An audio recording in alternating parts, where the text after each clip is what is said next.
지금이 은혜 받을 만한 때요. 이와 같은 제목으로 은혜를 나누고자 합니다. 우리는 다 같이 하나님을 믿고 예수님 안에 들어와서 은혜를 받은 사람들인 것입니다. 그러나 깎고 집어서 은혜가 이러한 것이라고 정의를 내리려고 하면 정의를 내릴 사람이 별로 많지 않을 것입니다.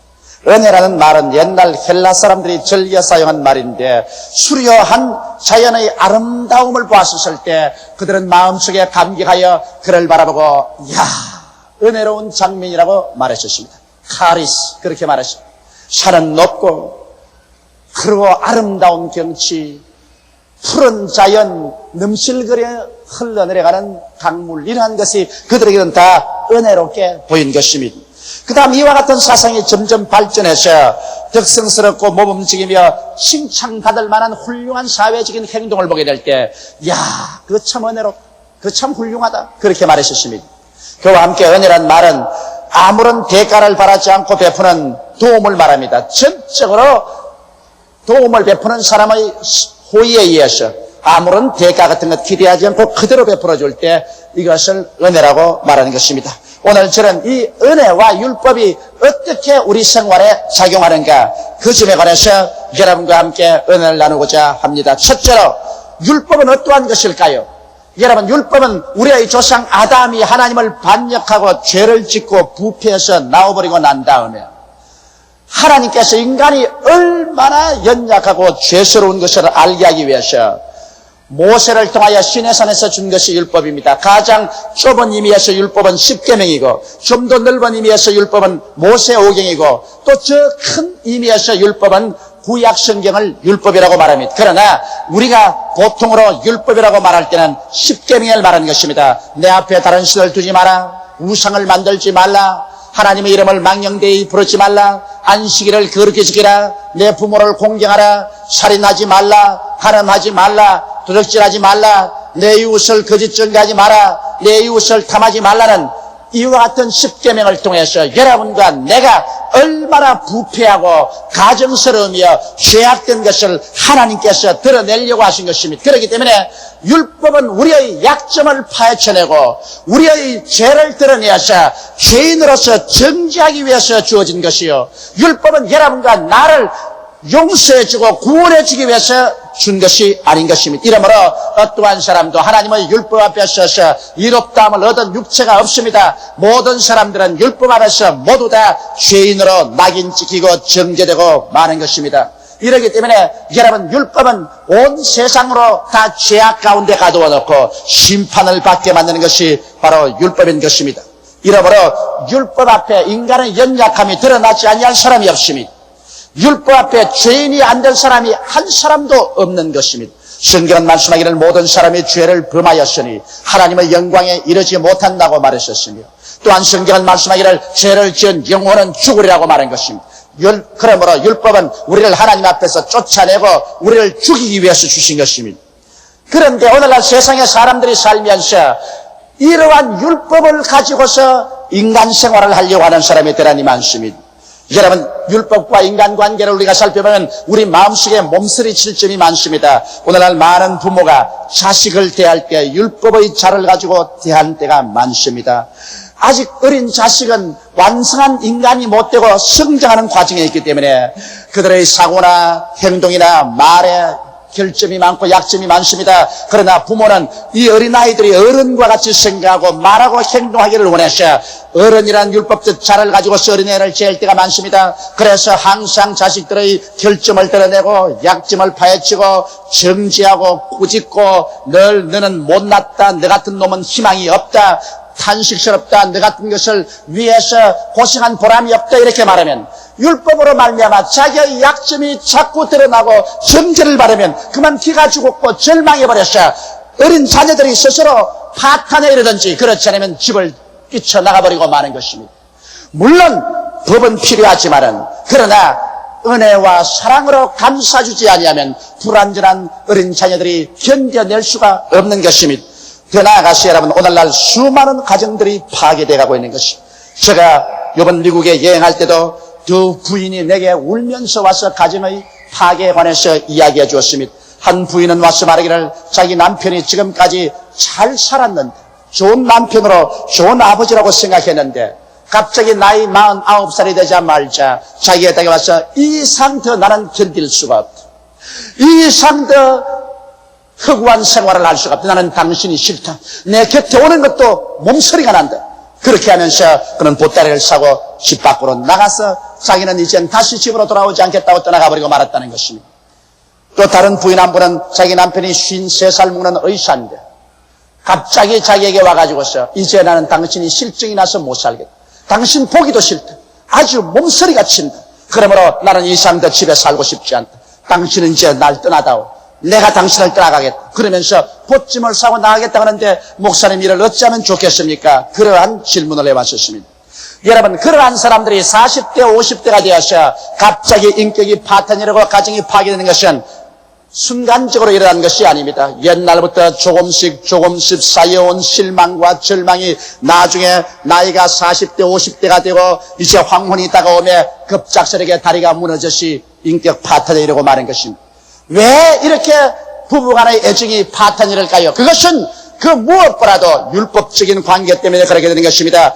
남편이 아내를 바라볼 때 아내를 율법적으로 바라보고 항상 아내의 약점을 드러내고 결점을 드러내고 아내를 정죄한다면 그 연약한 죄 많은 아내가 남편 앞에 설 수가 없습니다. 당신은 왜 화장을 그렇게 하느냐, 옷 맵시가 왜 그렇게 나쁘냐, 몸에 왜 맵시가 없느냐, 음식은 그렇게 잘못 만드냐, 집안 관리는 왜 이렇게 하느냐, 말솜씨는 그렇게 무식하게 하느냐, 온갖 약점을 다 드러내어서 그를 가지고서 자꾸만 인격을 모욕하고 이미지를 파괴시키고 정죄하면 그만 그 부인은 점점 그 남편 앞에서 자기 스스로가 파괴되고 맙니다. 집을 떨쳐나가든지 안 그러면 노이로워지든지 그러면 가정을 마음속에서 던져버리고 마는 것입니다.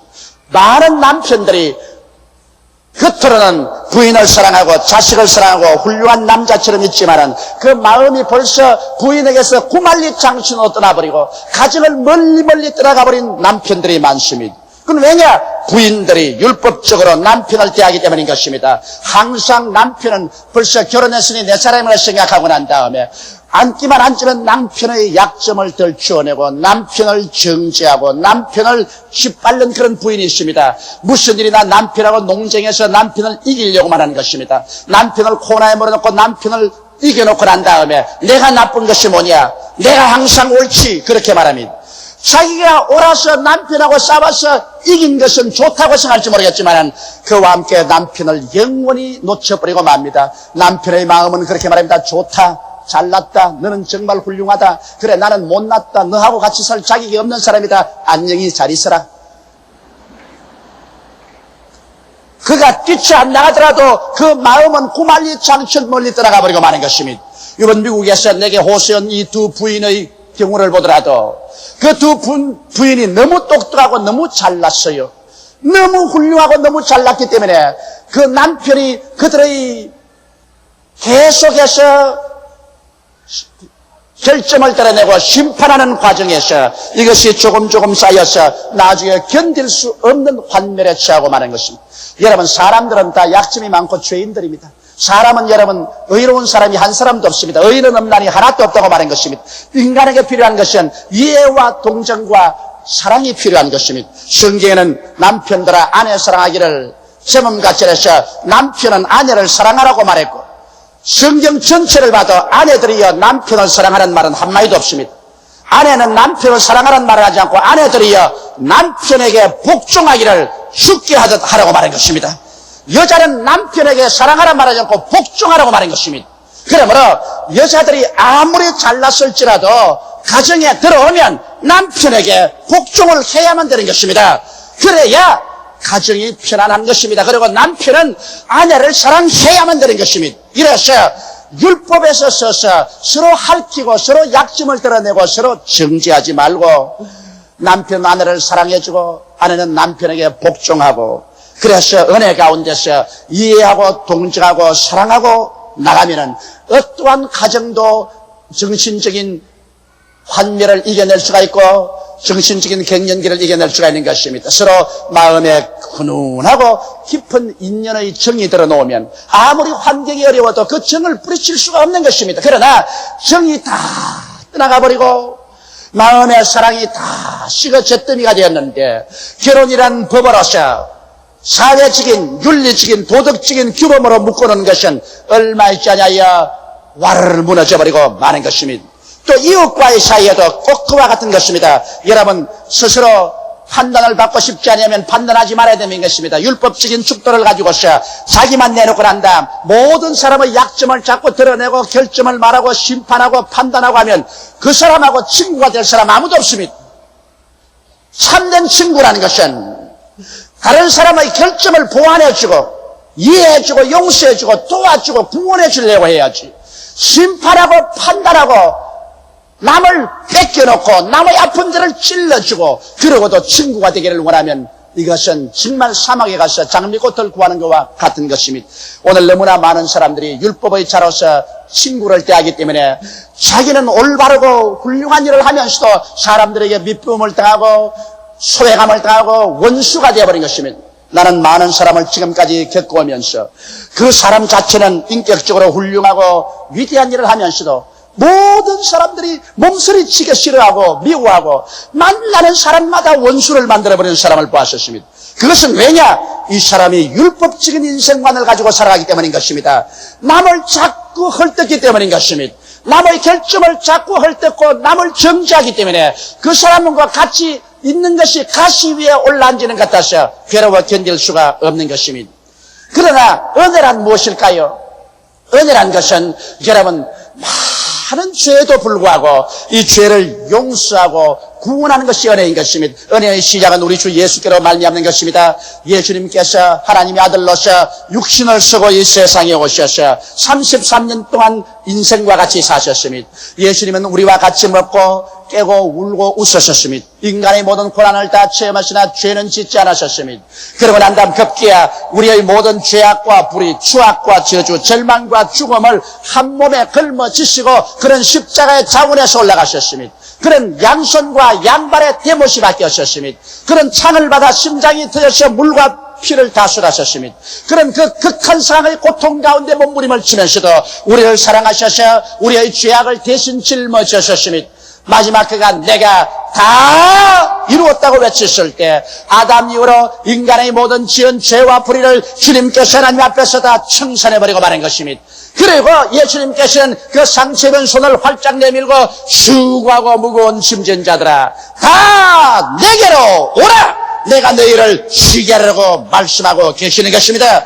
이것이 바로 은혜인 것입니다. 우리는 아무 대가도 지불할 수 없는 사람들인데 아무 대가를 지불하지 않고라도 예수께서 우리 대신해서 대가를 다 지불하시고 값없이 죄인 불의하고 추악하고 저주를 받아야 마땅한 우리들을 그대로 구원해 주시기를 원하시는 이것이 바로 은혜인 것입니다. 성경은 말씀하시기를 저가 찔리면 우리 허물을 인하며 저가 상하면 우리 죄악을 인함이라. 저가 징계를 받음으로 우리가 평화를 누리고 저가 채찍에 맞음으로 우리가 나음을 입었도다. 우리는 다 각기 어린 양같이 그릇하여 제갈 길로 갔거늘 여호와께서 우리 무리의 죄악을 저에게 담당시겠다고 말씀하신 것입니다.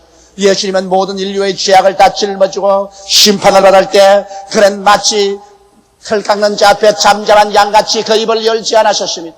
그는 가던 큰 수욕과 모욕과 고통을 당하셨습니다. 그럼에도 불구하고 여러분과 나의 죄를 주님께서 십자가에서 다 청산해 주었기 때문에 이제는 예수 앞에 나오면 죄를 지었음에도 불구하고 못났음에도 불구하고 버림을 받아야 마땅함에도 불구하고 죄 지은 그대로 못난 그대로 빈손든 그대로 용납함을 받고 용서를 받고 이해를 받고 동정을 받고 사랑을 받고 하나님의 자녀가 될 수 있는 것입니다. 그렇기 때문에 은혜의 만남은 크나큰 감격의 만남인 것입니다. 주님께서 은혜로서 나를 용서하고 구원하는 것을 체험하게 될 때 내 마음이 얼마나 감동이 되고 감격이 되는지 일어나서 나는 이제부터 올바르게 살아야 되겠다, 은혜에 보답하는 삶을 살아야겠다는 결심이 생기는 것입니다. 오늘날 죄인들을 수없이 많이 잡아서 감옥에 넣습니다. 감옥에 넣었을 동안에 그가 회개하느냐? 회개하지 않습니다. 더 약삭빠른 죄인이 되는 공부를 합니다. 그래서 전과 1범에서 전과 2범, 3범, 4범, 5범, 6범씩 되는 것은 감옥에 들어가서 그가 변화를 받지 않습니다. 율법은 죄인을 잡아서 감옥에 넣으셔서 율법은 사람을 변화시키지 못합니다. 그러나 십자가에서 힘없이 못 박혀 늘어져 있는 그 예수 그리스도의 은혜에 부딪히게 되고 그 은혜와 만나게 되면 그 은혜로 말미암아 우리들은 변화를 받습니다. 죄가 용서 안 받고 마음에 그리스도의 은혜로 말미암아 중생을 하게 되고 마음에 성령이 임하시고 새 사람으로 변화될 수 있는 것입니다. 그렇기 때문에 성경은 말씀하기를 누구든지 그리스도 안에 있으면 새로운 피조물이라 이전 것은 지나가시니 보라 새 것이 되었다고 말씀하고 있는 것입니다. 이러므로 사랑하시는 성도 여러분, 율법은 우리의 약점과 우리의 죄악을 들추어내어 정죄하지만 은혜는 많은 죄에도 불구하고 이를 용서하고 씻어주고 이해하고 동정하고 품어주어서 우리를 구원해 주는 것이 바로 은혜의 역사인 것입니다. 그러므로 은혜를 받으면 여러분과 나의 인생이 변화되기 시작하는 것입니다. 오늘 나는 이 시간에 율법과 은혜의 만난 장면을 여러분에게 한번 보여주고 싶습니다. 예수님께서 하루는 성전에서 복음을 전가하고 있었습니다. 사람들은 그 예수 그리스도 입에서 나오는 진리와 은혜로운 말씀에 감격하여서 시간 가는 줄 몰랐었습니다.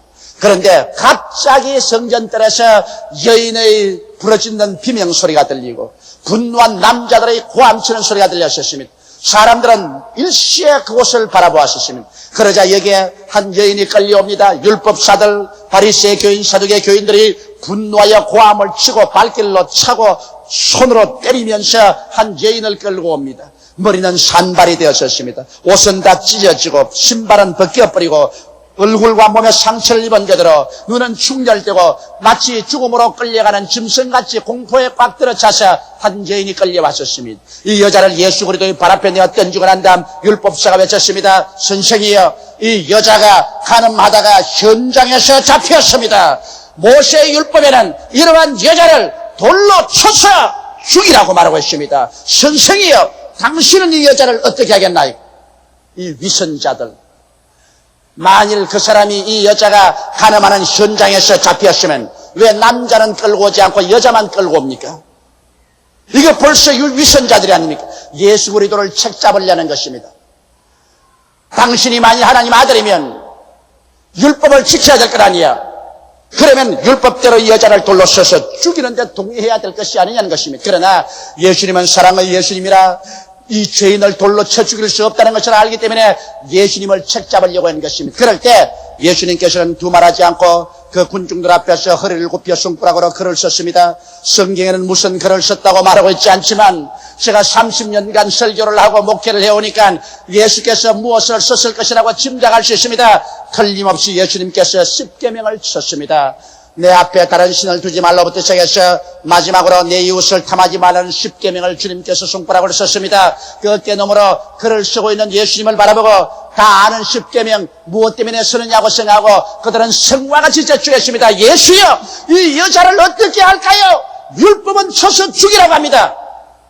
그럴 때 천천히 예수님은 일어나셔서 큰 자로부터 낮은 자까지 뚫어지게 눈동자를 바라보시고 난 다음에 주님께서 장엄하시고 엄하신 목소리로 말씀하십니다. 너희 중에 죄 없는 자가 돌을 들고 이 여자를 먼저 쳐라. 그 말에 심장이 얼어붙는 것 같습니다. 온 사람들의 몸에 소름이 끼쳤습니다. 그러고 난 다음 예수 그리스도의 얼굴엔 분노가 꽉 들어찼었습니다. 지금이라도 당장에 하늘에서 벼락을 불러내릴 듯한 그런 기세에 섰습니다. 그러면서 예수님은 또다시 그 손가락을 내밀어서 힘차게 땅에 기록하기 시작했습니다. 그들은 예수 그리스도의 손가락을 따라 읽었었습니다. 성경은 역시 뭐라고 썼다고 기록하지 않았지만 나는 그 내용이 무엇인지 짐작할 수 있습니다. 큰 자로부터 작은 자까지 그들이 숨은 가운데서 남몰래 지은 죄악을 주님께서 남김없이 써내려가고 있는 것입니다. 그래서 큰 자로부터 작은 자까지 예수 그리스도의 손가락에 써가는 글을 보자마자 소스라쳐 놀랐습니다. 그들이 돌을 들어 이 여자를 쳤다가는 그 돌에 자기들도 다시 맞아 죽을 수밖에 없다는 것을 알자마자 한두 사람 그들은 돌을 쓸어 놓아버리고 나는 시간이 바빠서 가야 되겠다.